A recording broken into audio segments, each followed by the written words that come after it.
നമസ്കാരം, റോസൂസ് കിച്ചണിലേക്ക് സ്വാഗതം. ഇന്ന് നമ്മൾ ഒരു സ്പെഷ്യൽ പിലോപ്പി ഫ്രൈ ആണ് ഉണ്ടാക്കാൻ പോകുന്നത്. നമ്മളിത് പച്ചക്കുരുമുളക് കൊണ്ടാണ് ഉണ്ടാക്കുന്നത്. ആദ്യം തന്നെ മീൻ കഴുകി വൃത്തിയാക്കി അത് ഉപ്പിട്ട് പുരട്ടി മാറ്റി വയ്ക്കുക. ഇനി അത് നമുക്ക് നമ്മുടെ പച്ചക്കുരുമുളകിൻ്റെ ഒരു പേസ്റ്റ് ഉണ്ടാക്കാം. ആദ്യം തന്നെ മിക്സിയിലേക്ക് പച്ചക്കുരുമുളക്, ഒരു 5 അല്ലി വെളുത്തുള്ളി, ചെറിയുള്ളി ഒരു 6-7 എണ്ണം.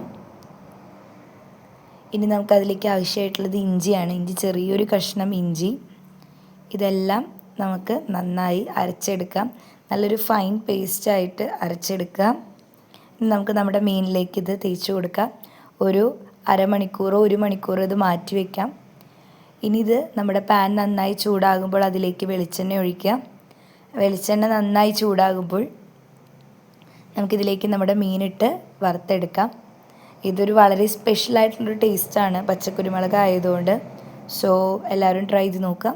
Thank you for watching Roses Kitchen. Like, share and subscribe to our channel. സൈഡിന് സബോള ഉണ്ടെങ്കിൽ നല്ല അടിപൊളിയായിരിക്കും.